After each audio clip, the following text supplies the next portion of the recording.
इस चैप्टर में adventures of Toto Ruskin bond बताते हैं किस तरह ये बंदर जिसका नाम टोटो है अपनी शैतानियों के जरिए एक तरफ से दूसरी तरफ वापस पहुंचा दिया गया। दादा इस चैप्टर के एक टोंगा ड्राइवर से इस बंदर को खरीदते हैं और उसे घर ले आते हैं क्योंकि उन्होंने एक प्राइवेट जू बना रखा है जिसमें उन्हें ये बंदर रखने की इच्छा थी और उन्होंने अपने अन्य जानवरों के साथ इसे रखने का सोच लिया था। लेकिन घर में जो दादी थी, दादी को बंदरों का घर में आना या अन्य जानवरों का भी रहना पसंद कम था। इसलिए उस बंदर को लाने के बाद उसे घर में छुपाए रखना निश्चित हो गया। तो दादाजी ने अपने पोते के कमरे में उस बंदर को बांध दिया। उन्हें लगा शायद वहां पे बंधा रहेगा और सभी सुरक्षित रहेगा। लेकिन दूसरे ही दिन जब उन्होंने आके वहां देखा तो देखा कि कील उखड़ी हुई है। दीवार पे जितने भी कागज लगे थे सुंदर बनाने के लिए वो सब कागज निकले हुए हैं। अपने पोते का कोट देखा, स्कूल का कोट, जो कि चिथड़े चिथड़े हो गया था। और वो जो बच्चा है पोता, वो बहुत ही दुखी हुआ और चिंतित हुआ कि दादी क्या कहेगी। लेकिन दादाजी काफी खुश थे उसकी इस शैतानी से और वो कह रहे थे नहीं, ये तो बंदर का काम ही है और इसलिए अगर ये इसने कर भी दिया तो कोई बात नहीं। और अगर कहीं इसे टाइम मिलता तो इन चिथड़ों को जोड़कर वो एक रस्सी भी बना सकता था और उस रस्सी के जरिए वो भाग भी सकता था इस खिड़की में से कूद के। इसने तो केवल तुम्हारा कोट फाड़ा है।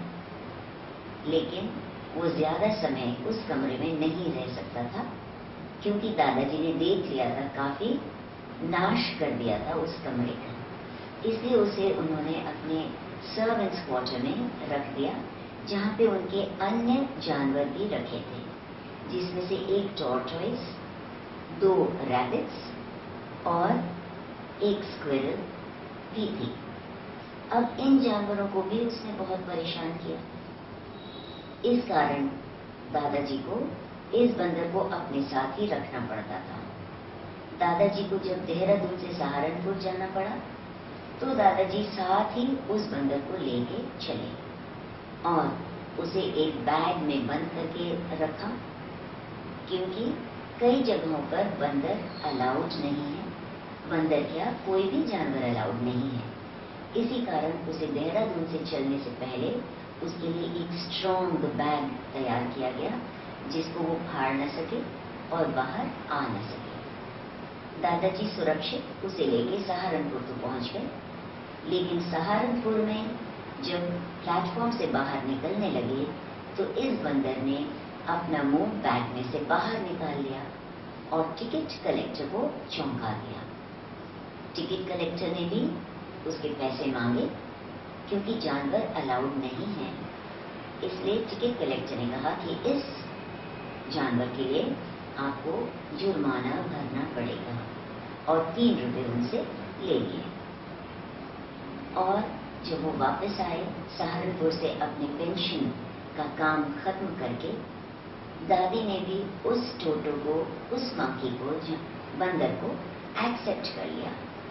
उन्होंने मान लिया कि अच्छा चलो इसे हम घर में रख लेते हैं।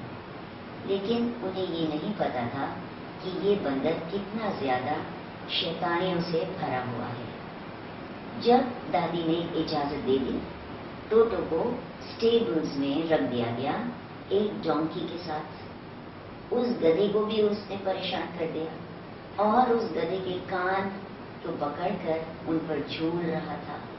वो गधा बेचारा अपने आप को संभाल नहीं पा रहा था और चिल्ला चिल्ला के दादाजी को पुकार रहा था। दादाजी जब वहां पहुंचे तो उन्होंने देखा कि ये गधा अपने आप को खींच रहा है और अपने लेदर स्ट्रैप को भी खींच रहा है। दादाजी समझ नहीं पा रहे थे और उसके बाद उन्होंने देखा कि उस बंदर ने उसके कान अपने दांतों से पकड़ रखे थे और उसको गधे को निश्चित रूप से दर्द हो रहा होगा। दादाजी यहाँ भी उस बंदर से थोड़े से परेशान लगने लगे। दूसरे दिन जब उसे सुबह बुलाया गया, घर में वो आया तो लोगों ने देखा कि वो पुलाव का तश्तरी, पुलाव की प्लेट उठा के उसमें से पुलाव खा रहा है। दादी बहुत गुस्सा हुई और दादी ने उस पर चिल्लाया। जब दादी चिल्लाई तो उसने एक प्लेट उठा के दादी पर फेंक दी। दूसरी आंटी आई मदद के लिए, उसके ऊपर उन्होंने, उस बंदर ने एक पानी का गिलास फेंक दिया और आंटी और दादी दोनों ही उस बंदर के पास नहीं पहुंच सके। और जैसे ही दादाजी आए, उस बंदर ने वो प्लेट उठाई, चावल से भरी हुई, और लेके जैक फ्रूट पेड़ पर जाके बैठ गया और खाने लगा। और दादी जैसे ही उसके पास, उस पेड़ के पास तक पहुंची, उसने अपने चावल खत्म किए और दादी की तरफ उस खाली प्लेट को फेंका।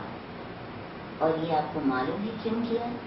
क्योंकि दादी ने उस पर जोर देके अपना आजमाना चाहा, जोर आजमाना चाहा, उसको चिल्लाकर डांटा था और इसी वजह से उस बंदर को दादी पसंद नहीं आई थी। और जैसे ही प्लेट उसने दादी पर फेंकी, वो जमीन पे गिरी और चूर चूर हो गई। उस बंदर को, जिसका नाम टोटो था, उसे बहुत आनंद आया। लेकिन अब दादाजी समझ चुके थे कि इसे घर में रखना कितना मुश्किल है, क्योंकि वो बहुत ज्यादा अमीर घर से नहीं थे और इतनी ज्यादा नुकसान कपड़ों का, कर्टन्स का और क्रॉकरी का नुकसान वो भरपाई उसकी नहीं कर सकते थे। इसी कारण दादाजी ने उस बंदर को, उसी टोंगा ड्राइवर को ढूंढकर उसे वापस बेच दिया। पता है कितने में? सिर्फ 3 रुपए में। और 2 रुपए का नुकसान उन्हें ज्यादा बुरा नहीं लगा। धन्यवाद।